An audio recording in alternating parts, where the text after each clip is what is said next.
evening.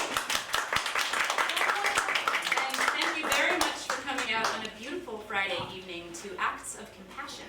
We are fortunate this evening to have the creator of this project with us tonight, Karma Zahid, and I'd like to invite her to the stage to say a few words about this project.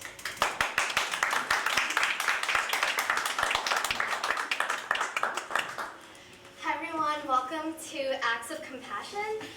So this is a project that I initiated through the Campus Crosstalk. The Campus Crosstalk is a campus-wide project that happens every year where we try to collaborate between the different colleges within the university to do events together.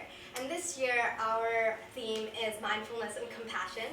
And we decided to work with the Theater Arts Department to create Acts of Compassion, where we collected stories from across the campus, and after the stories were collected, we turned them into scripts, and now that's the production that you'll be watching today. So thank you so much for coming, and I hope you enjoy the show.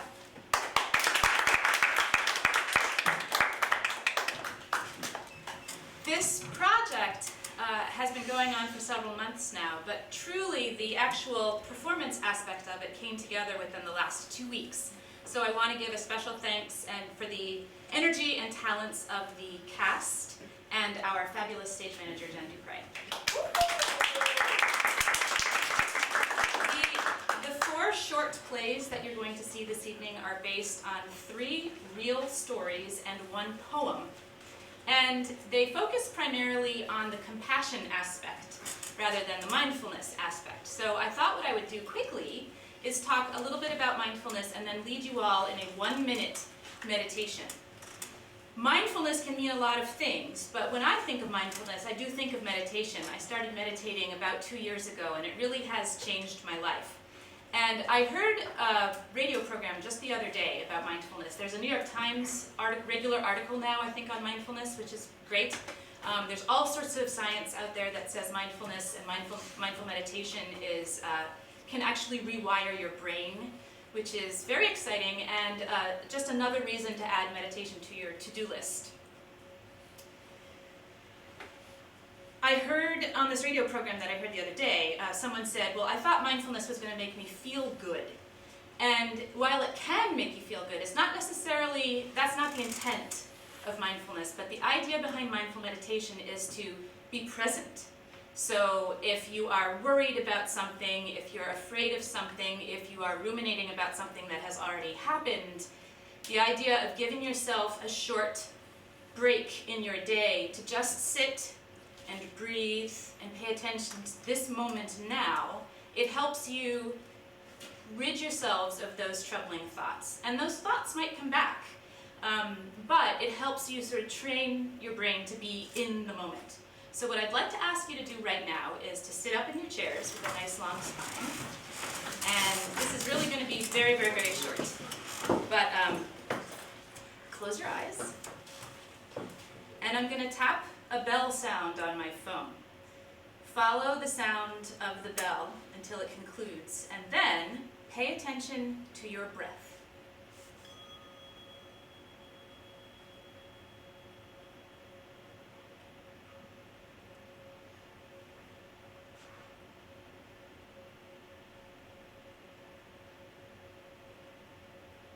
Bring your awareness to the breath entering your body. Pay attention to what it feels like to go into your nose.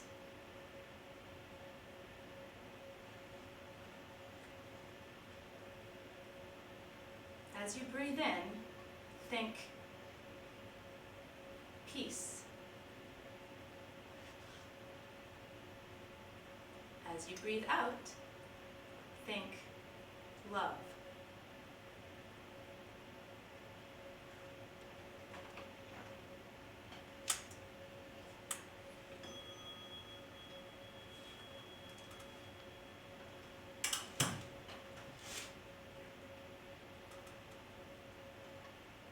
That is a very short mindful meditation. And thank you all for participating. And since I'm here with my cell phone, let me take this opportunity to turn my phone off and ask you to do the same. And please enjoy the show.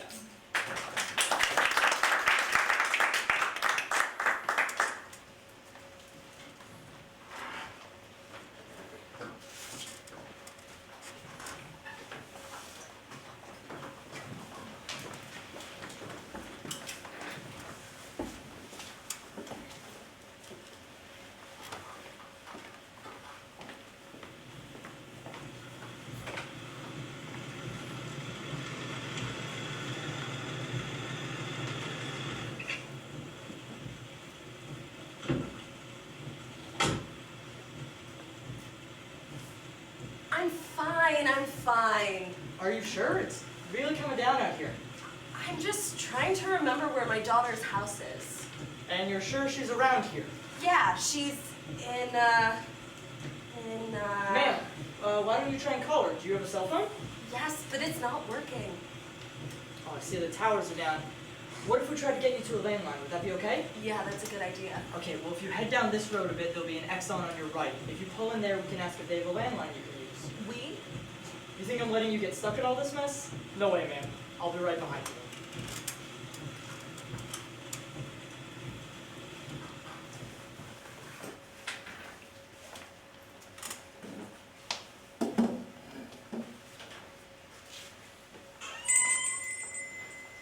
Do you folks have a phone? Yeah, what's the problem? This is Loretta. and she's got to call her daughter to come pick her up. Oh, of course. The phone's back here. They have tea here. Can I get you some? Yes, dear, that's very sweet of you. Thank you. Milk? Just a splash.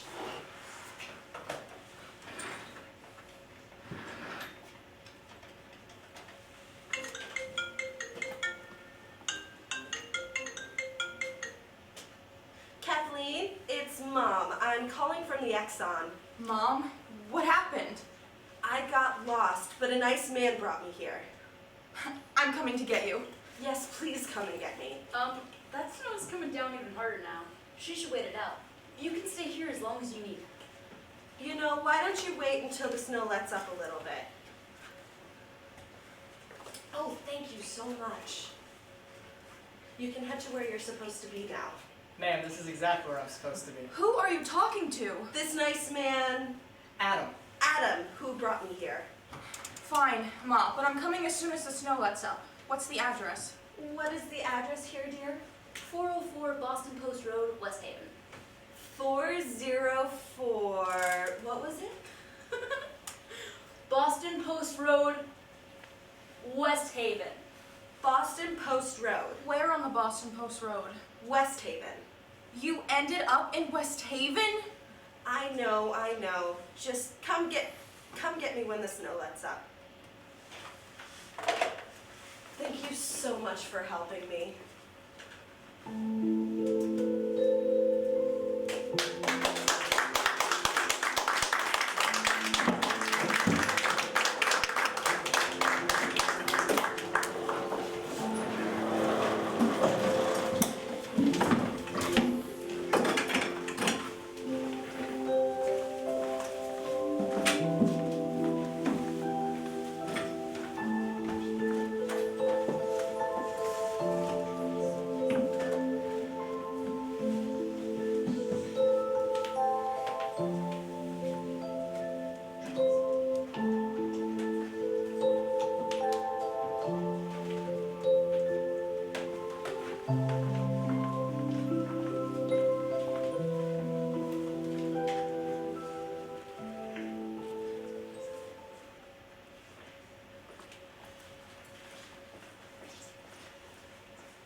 Hey, can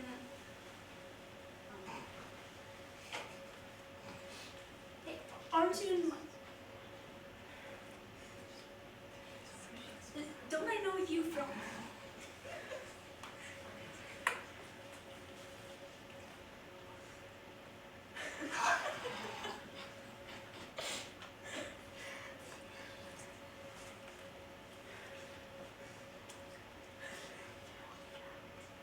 I do not belong.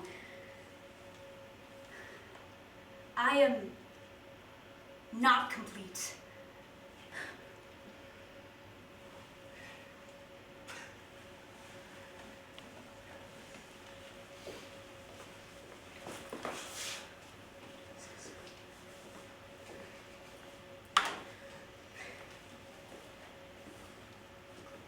You do not belong. You are not complete.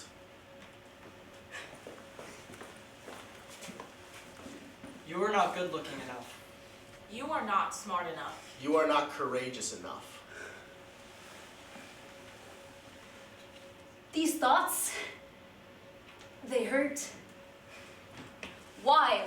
Why should I not feel complete?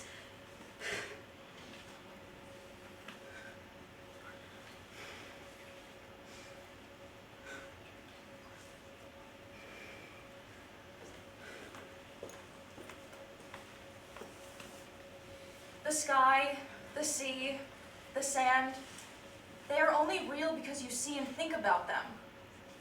Are they not complete? Are they not enough?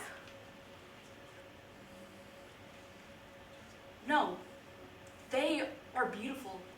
Nothing is missing. You are a part of those things. The sky, the sea, the sand, you are not separate from the things that are around you.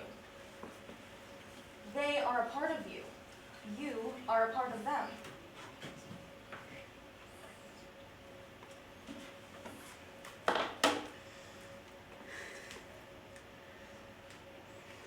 I am a particle made of stardust and flowing beams of light.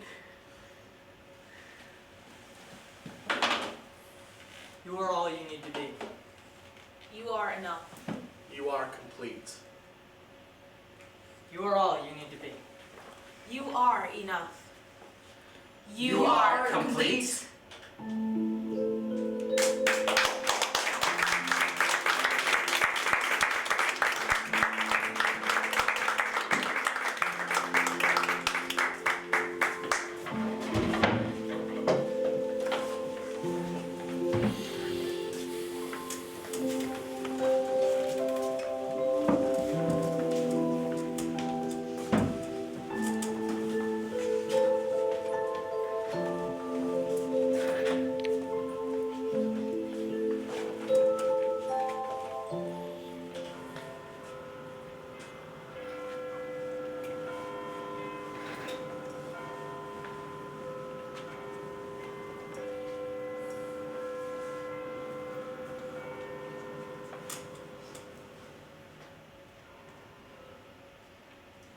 Before college, I never really gave much thought to protesting.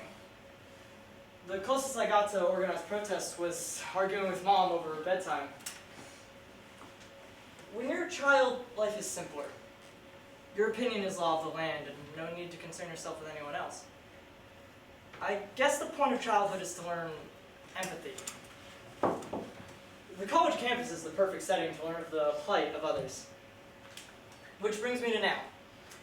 Warm spring morning on the quad of QU, 8 a.m.'s over and done with, just enjoying the nice weather while it lasts, with my best friend. What's going on in the library steps? Oh, them. Yeah, I heard some protests. I don't really know. That's pretty cool. What are they protesting? I just said I don't know the details, man. You deaf today? Sorry. I just don't really see this kind of thing. Well, I'm sure if you looked at their giant signs, you could figure out what they're doing here. Use those critical thinking skills the university says we're learning, huh?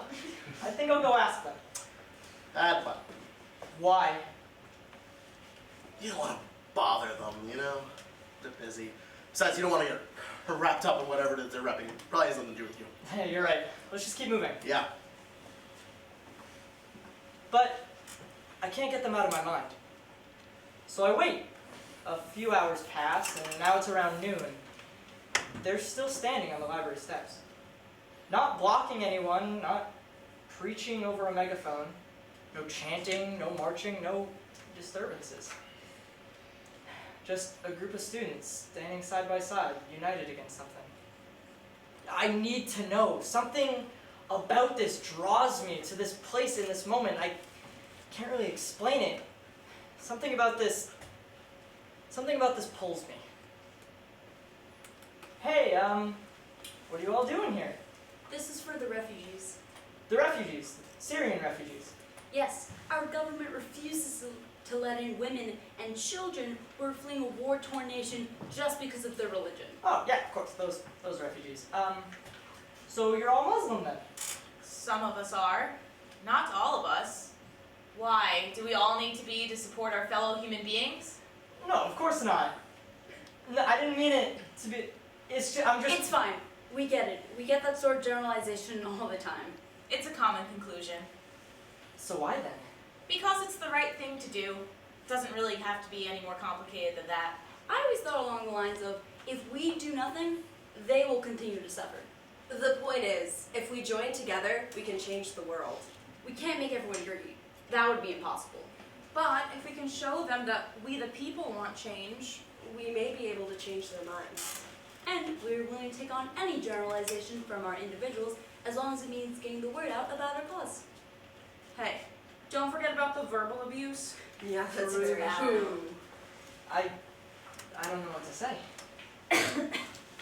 You can join us.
'56th and 7th, where my life was changed forever. Just another street corner in New York City, you would think, but it is where I changed a life that changed mine in turn. It was February. My son and I were walking through the busy streets of Manhattan like so many other times before. Then we saw a homeless woman huddled up against a stone building. She wore a trash bag over her head, acting as a jacket to shield herself from the rain, but it wasn't doing a very good job. She held a plastic see-through cup that held about 12 pennies. She shook the cup as people walked by, asking them for help. I looked at my son, gave him a knowing look, and approached the woman. We have to do something.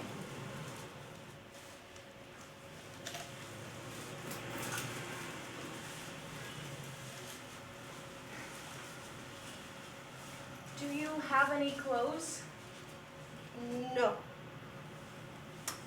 No. No clothes. We have to do something.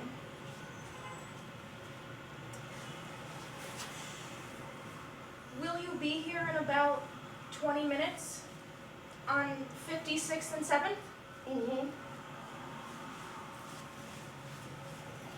I took my son and we began walking, trying to think of how we could help this poor woman. Mom, what are we gonna do? I don't know, but we have to do something. Let's go back to school. There's a clothesman that's gonna be donated in about a week. I'm sure there's something we can find for her. So we hurried back to my son's school while the rest of the family went to a nearby restaurant. We were going to a restaurant in Manhattan while this woman was there on a street corner in the middle of winter. The weight of this juxtaposition is heartbreaking. My son and I went through a few boxes of clothes. I found a sweatshirt, some socks, sweatpants, some gloves. My son found a sweater dress, a shirt, and finally a rain poncho. We headed back to the corners of 56th and 7th.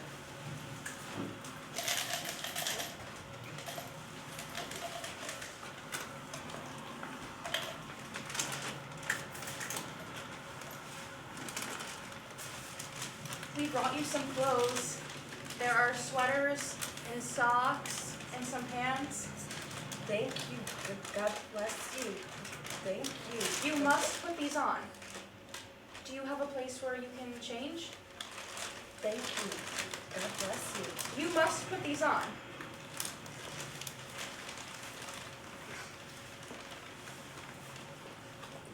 I often think of this woman. She crosses my mind a few times a week, and I wonder if she's doing all right. She really did change my life. We must help others whenever we can. We weren't put on this earth to be selfish. Love others. Love the earth. Be selfless. So, 56th and 7th, thank you.